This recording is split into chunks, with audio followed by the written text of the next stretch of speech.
കാറിന് മുമ്പിലോട്ട് ഒരു വണ്ടി പോക്കറ്റ് റോഡിൽ കയറി വന്നതിൻ്റെ പേരിൽ കാറ് സഡൻ ബ്രേക്ക് ഇട്ടു. ഞാൻ അപ്പോഴേക്ക് സഡൻ ബ്രേക്ക് ഇട്ടപ്പോഴേക്കും ഞാൻ പോയിട്ട് ഈ കാറിട്ട് ശക്തമായിട്ട് ഇടിച്ചു. എൻ്റെ നെഞ്ചിൻ കൂട് ഈ എൻ്റെ സ്കൂട്ടറിൻ്റെ ഹാൻഡിലിൽ ഇടിച്ച് ഞാൻ തെറിച്ച് വീണു. ഒരു കുറച്ച് നേരത്തേക്ക് എനിക്ക് ശ്വാസം പോലും കിട്ടിയില്ലായിരുന്നു. പരിശുദ്ധ അമ്മയ്ക്കും തിരുക്കുമാരനും ആദ്യമായിട്ട് 1000 നന്ദി പറയുന്നു. മാതാവ് നേരിട്ട് പ്രത്യക്ഷപ്പെട്ട ഈ പുണ്യഭൂമിയിൽ ആയിരങ്ങൾ സാക്ഷി പറഞ്ഞ ഈ പരിപാവനമായ ഈ അൾത്താരയ്ക്ക് സമീപം ഇന്ന് സാക്ഷി പറയുവാൻ എന്നെ അനുവദിച്ച തിരുക്കുമാരനും പരിശുദ്ധ അമ്മയ്ക്കും ആദ്യമായിട്ട് 1000 നന്ദി പറഞ്ഞുകൊള്ളുന്നു. എൻ്റെ പേര് അഗസ്റ്റിൻ KJ എന്നാണ്. ഞാൻ കളവശ്ശേരി സെൻറ്റ് ജോസഫ് ചർച്ച് ഇടവകാംഗമാണ്. ഞാൻ തീർത്തും യാദൃശ്ചികമായിട്ടാണ് ഇവിടെ വന്ന് ഉടമ്പടി എടുക്കാൻ ഇടയായത്. അതിന് കാരണമായത് എൻ്റെ അനിയത്തിയുടെ മകനാണ്. അവൻ പഠന ആവശ്യത്തിന് വേണ്ടിയിട്ട് കളവശ്ശേരി ഞാൻ താമസിക്കുന്ന വാടക വീട്ടിൽ എൻ്റെ കൂടെ താമസിച്ച് ഒരു 3 മാസത്തെ കോഴ്സ് ഉണ്ടായിരുന്നു. അതിന് പഠിക്കാൻ വേണ്ടി പോകുന്നുണ്ടായിരുന്നു. അങ്ങനെ ഒരു ദിവസം വൈകുന്നേരം അവന് എന്നോട് പറഞ്ഞു, പേരപ്പ നാളെ ഞാൻ കൃപാസനത്തിൽ പോയിരുന്നുണ്ട്, പേരപ്പൻ വരുന്നു എന്ന് ചോദിച്ചു. അപ്പോൾ ശരിക്കും പറഞ്ഞാൽ അതുവരെ കൃപാസനത്തെക്കുറിച്ച് കാര്യമായ ഒരു വിവരമൊന്നും എനിക്കില്ലായിരുന്നു. അപ്പോൾ മകൻ കൃപാസനത്തെക്കുറിച്ചുള്ള ഒരു ചെറിയ വിവരണം എനിക്ക് തന്നു. എന്താണ് ഇവിടെ ചെയ്യേണ്ടതെന്നുള്ള കാര്യങ്ങളൊക്കെ. അങ്ങനെ അവൻ്റെ കൂടെ പിറ്റേ ദിവസം ഞാനിവിടെ കൃപാസനത്തിൽ വന്നു, ഉടമ്പടി എടുത്തു, കാര്യങ്ങളൊക്കെ പൂർത്തിയാക്കി തിരിച്ച് വീട്ടിൽ പോയി. അപ്പോൾ വീട്ടിൽ ചെന്ന അപ്പോൾ ഉടമ്പടിയിൽ ഞാൻ എഴുതിയിട്ടുണ്ടായിരുന്നു എൻ്റെ മദ്യപാനം, പുകവലി അതുപോലെയുള്ള സ്വഭാവങ്ങളൊക്കെ ഞാൻ നിർത്തിക്കോളാമെന്ന്. പക്ഷേ തലേ ദിവസം വരെ വളരെ നന്നായിട്ട് മദ്യപിച്ചിരുന്ന ഞാൻ എങ്ങനെ പെട്ടെന്ന് നിർത്തുമെന്നുള്ളൊരു പേടി എനിക്കുണ്ടായി. അതുകൊണ്ട് ഞാൻ അമ്മയോട് അന്ന് ഒരു ദിവസം കൂടെ എനിക്ക് തരാമോ അമ്മയെന്ന് ചോദിച്ചിട്ട് അമ്മയോടും അവനോട്ട് അനുവാദം ചോദിച്ചു. അന്നും കൂടെ, അതായത് ഉടമ്പടി എടുത്ത മെയ് മാസം 13-ാം തീയതി 2022 അന്ന് കൂടെ അമ്മയോട് അനുവാദം ചോദിച്ചു. 14-ാം തീയതി ഞാൻ അനുവാദം ചോദിച്ചു. അന്നും കൂടെ ഞാൻ മദ്യപിച്ചു. പിറ്റേ ദിവസം മുതൽ ഞാൻ മദ്യപിക്കാണ്ടിരുന്നാൽ കൈ വിറയ്ക്കുന്ന ഞാൻ പിറ്റേ ദിവസം മുതൽ മദ്യം എൻ്റെ കൈ കൊണ്ട് തൊട്ടിട്ടില്ല. ഇപ്പോൾ 1.5 വർഷമാകാൻ പോകുന്നു. 37 വർഷമായി എൻ്റെ കൂടെ ഉണ്ടായിരുന്ന ഒരു സ്വഭാവമാണിത്. ഇതിനു മുമ്പ് പല സ്ഥലങ്ങളിലും ഞാൻ ധ്യാനങ്ങളിൽ പോയി മദ്യപാനം നിർത്തിയിരുന്നുവെങ്കിലും പരമാവധി ഒരാഴ്ച അല്ലെങ്കിൽ 1 മാസം വരെയാണ് ഏറ്റവും കൂടുതൽ എനിക്ക് നിർത്താൻ സാധിച്ചിട്ടുള്ളത്. അത് 5-6 ദിവസങ്ങളൊക്കെ തുടർച്ചയായിട്ട് ഒരേ സ്ഥലത്ത് ധ്യാനത്തിൽ ഇരുന്നതിന് ശേഷം വന്നിട്ടും ഉള്ള അനുഭവം അതാണ്. പക്ഷേ ഇവിടെ കൃപാസനത്തിൽ വന്നതിന് ശേഷം എനിക്ക് ഇതൊരു പ്രത്യേക ഒരു മനോനിയന്ത്രണവും ആത്മധൈര്യവും ഒരു വിശ്വാസവും എല്ലാം കൂടി വന്നു. അങ്ങനെ പിറ്റേ ദിവസം മുതൽ മദ്യപാനവും നിർത്തി.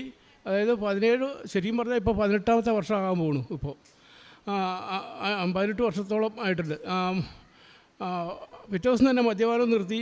ഒരാഴ്ചയ്ക്കുള്ളിൽ പുകവലിയും നിർത്തി.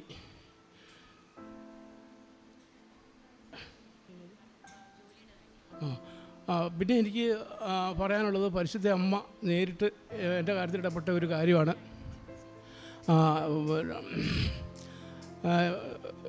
ഈ കഴിഞ്ഞ 2022 ഏപ്രിൽ മാസം 10-ാം തീയതി കൂടി ഞാൻ ജോലി ചെയ്തുകൊണ്ടിരുന്ന സ്ഥാപനത്തിൽ നിന്ന് എനിക്ക് 60 വയസ്സ് പൂർത്തിയായതിൻ്റെ പേരിൽ ഞാൻ റിസൈൻ ചെയ്തു. എന്നിട്ടും എന്നോടുള്ള പ്രത്യേക താല്പര്യത്തിൻ്റെ പേരിൽ കമ്പനി മാനേജർ എന്നെ തുടരാൻ അനുവദിച്ചു. ഏത് നിമിഷവും പിരിഞ്ഞു പോകേണ്ടി വരും എന്നുള്ള ഒരു വാക്കിൻ്റെ പുറത്ത് അങ്ങനെ ഞാനവിടെ ജോലി ചെയ്തുകൊണ്ടിരിക്കുകയായിരുന്നു. അതിനിടയ്ക്ക് ഞാൻ മറ്റു പലയിടത്തും ജോലിക്ക് വേണ്ടി അന്വേഷിച്ചു. എല്ലായിടത്തും 12,000 രൂപ കൂടുതൽ ആരും സാലറി പറയുന്നില്ല. അത് തന്നെ ജോലി ചെയ്യേണ്ട സാഹചര്യം ഒക്കെ വളരെ മോശമാണ്. എന്നെ സംബന്ധിച്ചിടത്തോളം എനിക്ക് ചൂടുള്ള അന്തരീക്ഷത്തിൽ ജോലി ചെയ്യാൻ സാധ്യമല്ല. അങ്ങനെ ഒരു പ്രശ്നം കൂടി ഉണ്ട്. അങ്ങനെ ഞാനത് ആകെ വിഷമിച്ചിരിക്കുകയായിരുന്നു. അതിനിടയ്ക്ക് മറ്റേ ജോലി അങ്ങനെ തുടരുന്നുണ്ട്. അതിനിടയ്ക്ക് എൻ്റെ പഴയ കമ്പനിയിലെ ഓഫീസിൽ നിന്ന് എന്നെ വിളിപ്പിച്ചു. എത്ര പെട്ടെന്ന് അങ്ങോട്ട് വരാൻ പറഞ്ഞു. ഞാൻ അങ്ങോട്ട് ചെന്ന് നോക്കുമ്പോൾ അവിടുത്തെ മാനേജർക്ക് വന്നേക്കുന്ന മെയിൽ എന്നെ കാണിച്ചു തന്നു. എന്നെ ജോലിയിൽ തുടരാൻ അനുവദിച്ചതിൻ്റെ വിശദീകരണം ചോദിച്ചുകൊണ്ടാണ് അവർക്ക് മെയിൽ വന്നത്. അതോടുകൂടി ഞാൻ ആകെ നിരാശനായി. ഞാൻ ഓഫീസിൽ നിന്ന് പുറത്തിറങ്ങി ഓഫീസിൻ്റെ വരാന്തയിൽ ഇറങ്ങി നിന്നിട്ട് ഒരാശ്രയം മുമ്പിലില്ല. ഞാൻ നേരെ പരിസ്ഥിതി, അമ്മേ ഞാനിനി എന്ത് ചെയ്യും? ഇതാണല്ലോ എൻ്റെ അവസ്ഥ. എനിക്ക് ജോലി ഇല്ലാണ്ട് ജീവിക്കാൻ പറ്റത്തില്ല. എൻ്റെ ശാരീരിക അവസ്ഥയാണെങ്കിൽ പിന്നെ ചൂടുള്ള അന്തരീക്ഷത്തിലിട്ട് ജോലി ചെയ്യാനും വയ്യത്തില്ല. ഞാനെന്ത് ചെയ്യും എന്ന് അമ്മയോട് ഇങ്ങനെ കണ്ടടച്ച് പിടിച്ച് ഞാൻ ചോദിച്ചു. പെട്ടെന്ന് അമ്മ ഒരു പേര്, എൻ്റെ ഒരു പഴയ കൂട്ടുകാരൻ്റെ പേര് എൻ്റെ മനസ്സിലേക്ക് കൊണ്ടുവന്നു. റെജിമോൻ എന്നാണ് പേര്. അവനെ വിളിക്കാൻ പറഞ്ഞെന്നോട്. ഞാൻ പെട്ടെന്ന് തന്നെ റെജിമോനെ വിളിച്ചു. അപ്പോൾ വിളിച്ച ഉടൻ തന്നെ റെജിമോൻ ഫോൺ എടുത്തു. അവനോട് ചുരുക്കത്തിൽ കാര്യം പറഞ്ഞു. അവൻ പറഞ്ഞു, ചേട്ടാ ഒരു 5 മിനിറ്റ് നിൽക്ക്, ഞാനിപ്പോൾ തിരിച്ച് വിളിപ്പിക്കാം എന്ന് പറഞ്ഞു. അതായത് ഞാൻ തിരിച്ച് അങ്ങോട്ട് പോലും വിളിക്കണ്ട, എന്നെ വിളിക്കും എന്ന് പറഞ്ഞു. 5 മിനിറ്റ് തികഞ്ഞില്ല. അതിനു മുമ്പ് കലൂരിൽ നിന്ന് ഏജൻസിയിൽ നിന്ന് എനിക്ക് എന്നെ വിളിച്ചു. എന്നിട്ട് പറഞ്ഞു എത്രയും പെട്ടെന്ന് കലൂർ പിന്നെ നമ്മുടെ പള്ളിയുടെ അടുത്തേക്ക് വരാൻ പറഞ്ഞുകൊണ്ട് വിളിച്ചു. ഞാൻ ചെന്നു. അപ്പോൾ തന്നെ സ്കൂട്ടർ ഉണ്ടായിരുന്നു. എടുത്ത് അരമണിക്കൂർ കൊണ്ട് അവിടെ എത്തിക്കഴിഞ്ഞ പാടെ അവർ പേപ്പേഴ്സ് എല്ലാം എൻ്റെ ഡീറ്റെയിൽസ് എല്ലാം എഴുതി വാങ്ങി. ഉടൻ തന്നെ സ്റ്റേഡിയത്തിൻ്റെ പുറകിൽ ഒരു കമ്പനി ഉണ്ട്, ട്രാണ എന്ന് പറയും. ആ കമ്പനിയിലോട്ട് വേഗം ചെല്ലാൻ പറഞ്ഞു. ഞാൻ ഉടനെ തന്നെ അങ്ങോട്ട് പോയി. അവിടെ ചെന്ന് കഴിയുമ്പോൾ റിസപ്ഷനിസ്റ്റ് മാത്രമേ ഉണ്ടായിരുന്നുള്ളൂ. അപ്പോൾ അവരോട് എൻ്റെ ഡീറ്റെയിൽസ് എല്ലാം അവർ മറ്റേ ഏജൻസിക്കാർ നേരത്തെ കൊടുത്തിട്ടുണ്ടായിരുന്നു. എന്നിട്ട് അവർ കാര്യങ്ങൾ ചോദിച്ചു. പിന്നെ 15,000 രൂപ സാലറി പറഞ്ഞു. ഞാൻ പറഞ്ഞു എന്നോട് 18,000 രൂപയാണല്ലോ സാലറി പറഞ്ഞിരുന്നത് എന്ന് പറഞ്ഞു. അപ്പോൾ അവർ പറഞ്ഞു അവിടെ എല്ലാവർക്കും 15 രൂപയാണ് നിലവിലുള്ളവർക്ക് സാലറി കൊടുക്കുന്നതെന്ന് പറഞ്ഞു. അപ്പോൾ എന്ന് പറഞ്ഞെങ്കിലും അവരുടനെ തന്നെ ഫോൺ എടുത്ത് പിന്നെ എൻ്റെ മേലധികാരികളോട് സംസാരിച്ചു. എന്നെ കാണാണ്ട് പോലും 17,000 രൂപ സാലറി പറഞ്ഞത് എന്നോട് അന്ന് തന്നെ ജോലിക്ക് കയറാൻ വേണ്ടി പറഞ്ഞു. അത് ഒരു മഹാ അതിശയമായിട്ട് തോന്നുന്നു. അത് തന്നെയല്ല, ഞാൻ ജോലി ചെയ്യുന്ന സ്ഥലമാകട്ടെ ഇൻഫോ പാർക്കിൽ ഫേസ് 2-ൽ പിന്നെ ഒരു വലിയ ഫേമസ് IT കമ്പനിയിലാണ്. അതും അവിടെ റിസപ്ഷനിസ്റ്റ് ആയിട്ടാണ് എനിക്ക് ജോലി. അതായത് വെയിലും മഞ്ഞും ഒന്നും കൊള്ളണ്ട, AC-യിലിരുന്നാൽ മാത്രം മതി. AC-യിലിരുന്നാൽ മാത്രം മതി. വെറും 12,000 രൂപ മാത്രം സാലറി പറഞ്ഞിരുന്ന എന്നെ 17,000 രൂപയ്ക്ക്, അതും എൻ്റെ ശാരീരിക അവസ്ഥയ്ക്ക് അനുയോജ്യമായ സ്ഥലത്ത് എന്നെ അവിടെ കൊണ്ടെത്തിച്ചത് എൻ്റെ പരിശുദ്ധ അമ്മയ്ക്കും തിരുക്കുമാരനും 1000 നന്ദി. അവിടെ ഞാൻ ചെന്ന് ജോലിക്ക് ചേർന്ന സാഹചര്യത്തിൽ അവിടുത്തെ അഡ്മിൻ ടീമിന് എന്നെ അത്ര തൃപ്തിയായില്ല. കാരണം പ്രായം തന്നെ പ്രശ്നം. 60 വയസ്സ് കഴിഞ്ഞുകൊണ്ട് പിന്നെ തന്നെയെല്ലാം റിസപ്ഷനിസ്റ്റായിട്ടാണല്ലോ ജോലി ചെയ്യണ്ടേ. അവർക്കത്ര തൃപ്തിയില്ലായിരുന്നു. തന്നെയല്ല ഡ്യൂട്ടി നൈറ്റ് ആയിരുന്നു. കാരണം ഞാൻ പുതിയതായിട്ട് ചെന്നുകൊണ്ട് പിന്നെ പ്രായത്തിൻ്റെയും പേരിൽ എന്നെ നൈറ്റ് ഷിഫ്റ്റ് തന്നെ ഇട്ടു. അങ്ങനെ 2 ആഴ്ച കഴിഞ്ഞു പോയി. അപ്പോൾ 2 ആഴ്ച കഴിഞ്ഞ് പോയപ്പോൾ ഞാനിങ്ങനെ ആലോചിച്ചു, എനിക്ക് പള്ളിയിൽ പോകാൻ കഴിയുന്നില്ല. ഞാനെന്നിട്ട് അതൊരു മനസ്സിലൊരു വലിയ നോവായിരുന്നു. ഞാൻ അമ്മയോട് പറഞ്ഞു, അമ്മേ കുടുംബ പ്രാർത്ഥനയെല്ലാം കഴിച്ചിരുന്നു പച്ചത്തിരി എത്തിച്ച് പ്രാർത്ഥനയും കഴിഞ്ഞതിന് ശേഷം ഞാൻ അമ്മയോട് പറഞ്ഞു, അമ്മേ എനിക്ക് പള്ളി വരാൻ കഴിയുന്നില്ലല്ലോ അമ്മേ. കാരണം മറ്റേ ആഴ്ചയിൽ 2-3 ദിവസമെങ്കിലും ഞാൻ കുറഞ്ഞത് പള്ളി വന്നുകൊണ്ടിരുന്നതാണല്ലോ.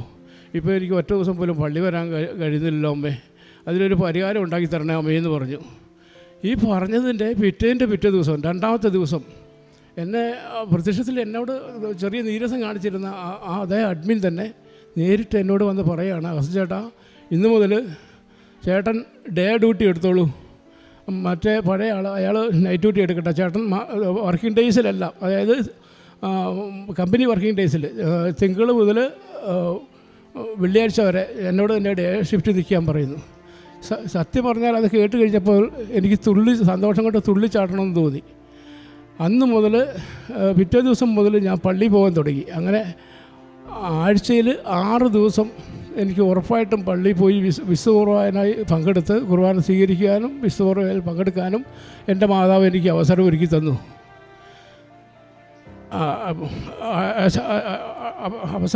അത് ഒരിക്കലും എത്ര നന്ദി പറഞ്ഞാലും മതിയാവില്ല. പിന്നെ അടുത്തതായിട്ട് എനിക്ക് അമ്മയുടെ കരുതൽ ഏറ്റവും കൂടുതൽ അനുഭവപ്പെട്ട ഒരു സംഭവം ഉണ്ടായി. ഞാൻ ഒരു ദിവസം ജോലിക്ക് പോരുവാണ്. അന്ന് പള്ളിയിൽ കുർബാന കഴിയാൻ ചിലപ്പോൾ താമസിച്ചു, ഇച്ചിരി വൈകി.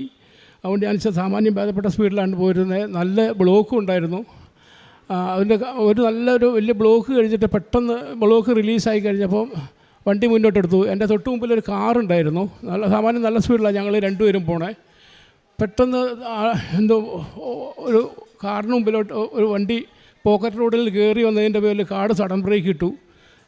ഞാൻ അപ്പോഴേക്ക് സഡൻ ബ്രേക്ക് ഇട്ടപ്പോഴേക്കും ഞാൻ പോയിട്ട് ഈ കാറിട്ട് ശക്തമായിട്ട് ഇടിച്ചു. എൻ്റെ നെഞ്ചിൻ കൂട് ഈ എൻ്റെ സ്കൂട്ടറിൻ്റെ ഹാൻഡിലിൽ ഇടിച്ച് ഞാൻ തെറിച്ച് വീണു. ഒരു കുറച്ച് നേരത്തേക്ക് എനിക്ക് ശ്വാസം പോലും കിട്ടിയില്ലായിരുന്നു. അപ്പം ഈ അവിടെ അടുത്ത ആളില്ല, വണ്ടികളും കുറവായിരുന്നു. അപ്പോൾ ആ സമയത്ത് വണ്ടി കാരണം ബ്ലോക്ക് കഴിഞ്ഞിട്ട് ഇറങ്ങി വരുന്നില്ല, വണ്ടികൾ വന്നുകൊണ്ടിരിക്കുന്നേ ഉണ്ടായിരുന്നുള്ളൂ. എൻ്റെ ഈ വീഴ്ച കണ്ട് ദൂരെ ഒരു ഹോട്ടലിൻ്റെ മാനേജർ അവിടുന്ന് പൊക്കത്തിൽ ഇത് കണ്ടു. അദ്ദേഹം ഓടി വന്ന് എന്നെ പിടിച്ചെഴുന്നേൽപ്പിച്ച് എന്നെ അടുത്തൊരു അവരുടെ ഹോട്ടലിൻ്റെ മുമ്പിൽ കൊണ്ടുപോയി വെള്ളവും കുടിക്കാൻ തന്നു. എൻ്റെ വണ്ടിയും അപ്പോഴേക്കും വേറൊരു ആളവിടെ കൊണ്ടുവച്ച് എൻ്റെ പുറമൊക്കെ തിരുമ്മി. അപ്പോൾ അപ്പോഴേക്കും എനിക്ക് റിലാക്സായി. ഏറ്റവും വലിയ അതിശയം എന്താ വെച്ച് കഴിഞ്ഞാൽ ഒരു നേരിയ പോറലല്ലാണ്ട് വേറെ ഒന്നും എനിക്ക് പറ്റിയിട്ടില്ല ഈ വീഴ്ചയിൽ. നെഞ്ചിൻ്റെ ഇവിടെ ഇവിടെ ചില വേദനയുണ്ട്, കുറച്ച് നേരം ശ്വാസം മുട്ടി. അപ്പോൾ ഇവർ ഹോസ്പിറ്റലിൽ പോകാണ്ട് സമ്മതിക്കുകയല്ല, വീഴ്ച ഇവർ നേരിട്ട് കണ്ടതാണല്ലോ. അപ്പോൾ ഞാൻ പറഞ്ഞു എനിക്കൊരു കുഴപ്പമില്ല, ഞാൻ നേരിട്ട് പൊക്കോളാം, ജോലിക്ക് പൊക്കോളാം എന്ന് പറഞ്ഞു. അത് കൂടാതെ പിന്നെ എന്നെ അതിശയപ്പെടുത്തിയ വേറൊരു സംഭവം, ഈ ആക്സിഡൻറ്റ് നടന്നപ്പോൾ തന്നെ ഞാൻ എൻ്റെ കുറ്റം കൊണ്ടാണ് ശരിക്കും ആ കാറിൻ്റെ പുറയിൽ പോയി ഇടിച്ചത്. ആ കാറിന് വളരെ നല്ല പരിക്കുണ്ടായിരുന്നു. കാറിൻ്റെ പുറഭാഗം ചളുങ്ങി ഉള്ളിലേക്ക് കയറിപ്പോയി. അപ്പോൾ അദ്ദേഹം നഷ്ടപരിഹാരം ചോദിച്ചാൽ ഞാൻ എന്ത് ചെയ്യുമെന്ന് ഓർത്തുകൊണ്ട് ഞാനിങ്ങനെ ഈ പിന്നെ ടെൻഷനിടയ്ക്ക് ഞാനത് എൻ്റെ മനസ്സിലിങ്ങനെ വരുന്നുണ്ട്. അപ്പോൾ അതേ സ്ഥാനത്ത് ആ കാറിൻ്റെ ഉടമസ്ഥൻ വന്ന് എന്നോട് ചോദിക്കുകയാണ്, ഞാനിനി പൊക്കോട്ടെ, ഹോസ്പിറ്റലിൽ പോകണ്ടല്ലോ, ഞാനിനി പൊക്കോട്ടെ, എനിക്ക് കുറേ ദൂരം പോകാനുണ്ടെന്ന്. ഞാനാകെ അന്തം വിട്ടുപോയി. കാരണം എന്തെങ്കിലും നഷ്ടപരിഹാരം ചോദിക്കുകയോ എന്ന് ഞാൻ പേടിച്ചിരുന്ന സ്ഥാനത്ത് അദ്ദേഹം എന്നോട് തിരിച്ചു വന്നിട്ട് പോകാൻ അനുവാദം ചോദിക്കുന്നു. ഞാൻ ക്ഷമാപൂർവം ഓക്കെ പൊക്കോളാൻ പറഞ്ഞു. പിന്നെ എൻ്റെ ജീവിതത്തിലെ പിന്നെ വാക്കുകൾ കൊണ്ടൊന്നും വിവരിക്കാൻ പറ്റാത്ത ഒരു അതിശയമാണ് പിന്നീട് അങ്ങോട്ട് നടന്നത്. കാരണം എൻ്റെ വയനാട്ടിലുള്ള എൻ്റെ ഒരു സുഹൃത്ത് അസുഖം കൂടുതലായിട്ട്, സുഹൃത്ത് തന്നെയല്ല ഞങ്ങൾ ബന്ധുക്കാരും കൂടിയാണ്, എൻ്റെ അനിയത്തിയുടെ ജ്യേഷ്ഠനാണ്. അസുഖം കൂടുതലായിട്ട് വെൻറ്റിലേറ്ററിലാണ്. പെട്ടെന്നാണ് ഞാൻ വിവരം അറിയുന്നത്. കാരണം വയനാട്ടിലാണ് ഉള്ളത്. എനിക്ക് ഇവിടുന്ന് അങ്ങോട്ട് പോകാനുള്ള സാഹചര്യമില്ല. തന്നെയല്ല ഞാൻ പോയിട്ടും കാര്യമില്ലല്ലോ, അസുഖം വെൻറ്റിലേറ്ററിലല്ലേ, ആരെയും കാണിക്കുകയില്ല, ഒന്നുമില്ല. എനിക്കാകെ സങ്കടമായി. ഞാൻ മാതാവിൻ്റെ അടുത്ത് മുട്ടുകുത്തി കണ്ണീരോടെ പ്രാർത്ഥിച്ചു, എൻ്റെ അമ്മേ, പരിശുദ്ധ അമ്മേ, അവനെ വെൻറ്റിലേറ്ററിൽ നിന്ന് ഇറക്കണമേ.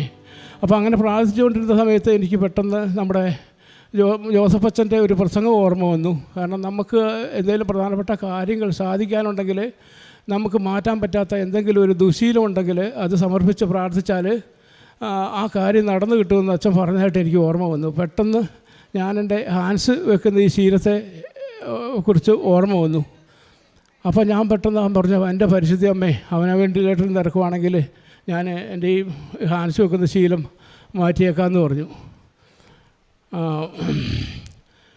അത്ഭുതം എന്ന് പറയട്ടെ, പിറ്റേ ദിവസം മുതൽ അപ്പം ഞാൻ വേറൊരു കാര്യം കൂടെ ചെയ്തു.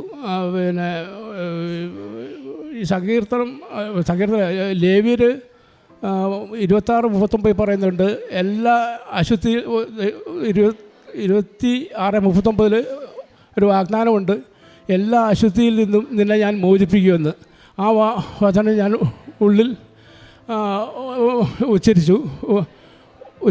ആ വചനം ഞാൻ ഉള്ളിൽ ഉച്ചരിച്ചുകൊണ്ട് മനസ്സിൽ കൂടെ ആവർത്തിച്ച് പറയും. എന്നിട്ട് അത് കൂടാതെ എൻ്റെ അടുത്തൊരു 10 മണി കൊന്തയുണ്ട്. 10 മണി കൊന്തയും പിന്നെ മാതാവിൻ്റെ കാശുരൂപവും എൻ്റെ ഈ വലതുവശത്തെ പാൻറ്റിൻ്റെ പോക്കറ്റിലിട്ടു. ഈ വലതുവശത്തെ പാൻറ്റിൻ്റെ പോക്കറ്റിലാണ് എപ്പോഴും ഹാൻഡ്സ് തപ്പാൻ വേണ്ടി ഞാൻ കൈയിടുന്നത്. അത് ഓട്ടോമാറ്റിക്കായിട്ട് അങ്ങനെ ഇടും, അറിയാല. എപ്പോൾ പോയാലും ഈ വലത് പോക്കറ്റിൽ കൈയിട്ടാൽ അത് ഹാൻഡ്സ് എടുക്കാൻ വേണ്ടിയിട്ടാണ്. അപ്പോൾ അതിൻ്റെ സ്ഥാനത്ത്, ആ ഹാൻഡ്സിൻ്റെ സ്ഥാനത്ത് ഞാൻ ഈ കൊന്തയും അമ്മയുടെ പരിശുദ്ധമ്മയുടെ കാശ് രൂപവും ഞാൻ ഈ കീശയിലിട്ടു.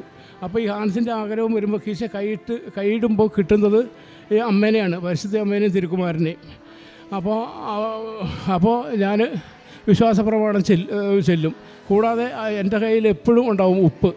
ഈ വായിൽ പിന്നെ അത് ഉപയോഗിച്ചിരുന്നവർക്കറിയാം, അത് ഹാൻസ് ഉപയോഗിച്ചിരുന്നവർക്കറിയാം അത് സമയത്ത് കിട്ടിയില്ലേക്കുള്ള അസ്വസ്ഥത എത്ര ഭീകരമാണെന്നുള്ളത്. എനിക്ക് ഇതിനു മുമ്പ് നിർത്താൻ ശ്രമിച്ചപ്പോഴൊക്കെ അനിയന്ത്രിതമായ കോപവും പിന്നെ ഞാൻ എന്താ ചെയ്യുന്നതെന്നുള്ളതൊന്നും അറിയത്തില്ല, അടുത്ത സ്റ്റെപ്പ് ചെയ്യേണ്ട കാര്യങ്ങൾ എന്താണെന്ന് മറന്നു പോവും. അങ്ങനെ ഒരുപാട് അസ്വസ്ഥതകളുണ്ടായിരുന്നു, ഇതിനു മുമ്പൊക്കെ ഞാൻ നിർത്താൻ ശ്രമിച്ചപ്പോൾ. അതറിയാവുന്നതുകൊണ്ട് ഞാൻ ആ സമയം വരുമ്പോൾ, തോന്നൽ വരുമ്പോൾ വേഗം ഇച്ചിരി ഉപ്പ് എടുത്ത് വായിലിട്ട് വിശ്വാസപ്രമാണം ചെല്ലും. അങ്ങനെ എൻ്റെ ഇത്രയും കാലം എനിക്ക് നിർത്താൻ കഴിയാതിരുന്ന ആ വലിയൊരു ദുശീലം നിർത്താൻ സാധിച്ചു. തന്നെയല്ല, എൻ്റെ ഏറ്റവും പ്രധാനം എൻ്റെ കൂട്ടുകാരൻ, ഞാൻ പ്രാർത്ഥിച്ച എൻ്റെ കൂട്ടുകാരൻ 2ാമത്തെ ദിവസം വെൻറ്റിലേറ്ററിൽ നിന്ന് ഇറങ്ങി പിന്നെ ഒരാഴ്ചയ്ക്കുള്ളിൽ ഹോസ്പിറ്റലിൽ ഡിസ്ചാർജ് ആവുകയും ചെയ്തു.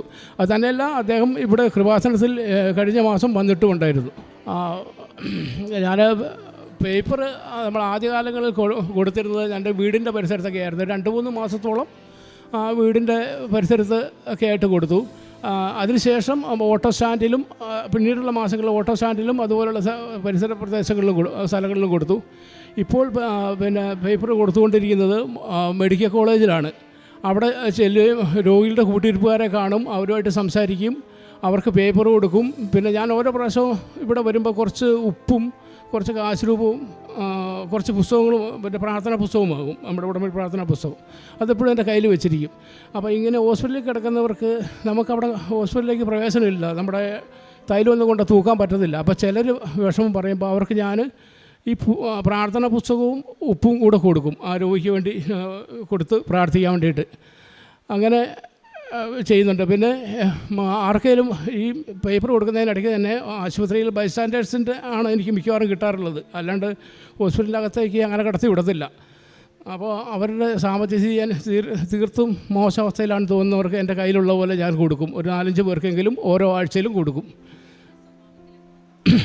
അതുകൂടാതെ ഈ കൃപാസനത്തിൽ വന്നതിന് ശേഷം എൻ്റെ സ്വഭാവം അടിമുടി മാറിപ്പോയി. ഞാൻ ഭയങ്കര മുൻകോപിയായിരുന്നു. എനിക്ക് ദേഷ്യം വന്നു കഴിഞ്ഞാൽ ഇഷ്ടപ്പെടാത്ത ആരെങ്കിലും വീട്ടിൽ നിന്നാണ് തന്നെ പറഞ്ഞു കഴിഞ്ഞാൽ എൻ്റെ കൈ ചുരുട്ടി മുഷ്ടിക്ക് ഇടിക്കുകയോ എന്തെങ്കിലുമൊക്കെ ചെയ്യും, എന്നെ തന്നെ വേദനിപ്പിക്കും. അതുകൂടാണ്ട് അടുത്തെന്തെങ്കിലും ഉണ്ടെങ്കിൽ അതൊക്കെ അടിച്ചും ചവിട്ടിയൊക്കെ പൊട്ടിച്ച് കളയുകയൊക്കെ ചെയ്യും. അത്ര മുൻകോപിയായിരുന്നു. ഈ കൃപാസനത്തിൽ വന്നതിന് ശേഷം അങ്ങനെ ഒരു മുൻകോപം എനിക്കില്ല. പെട്ടെന്ന് ദേഷ്യം വന്നാൽ തന്നെ അപ്പോഴും പെട്ടെന്ന് അമ്മയുടെ മുഖം എൻ്റെ ഓർമ്മയിൽ വരും. അത് പെട്ടെന്ന് അങ്ങ് മറക്കും. ദേഷ്യമേ ഇല്ല ഇപ്പം. ശരിക്കും വീട്ടുകാർക്ക് എല്ലാവർക്കും അതിശയമാണ് എനിക്ക് എങ്ങനെ ഇത്ര വലിയൊരു മാറ്റം വന്നെന്നുള്ളത്. അവരെന്തെങ്കിലും പറഞ്ഞാൽ തന്നെ ഞാനത് ക്ഷമിച്ച്, ഇപ്പം എനിക്കിഷ്ടപ്പെടാത്ത എന്തെങ്കിലും കേട്ടാൽ തന്നെ ഞാൻ ക്ഷമിച്ച് ഇപ്പോൾ മാറാനുള്ളൊരു കരുണ ദൈവം എനിക്ക് തന്നു.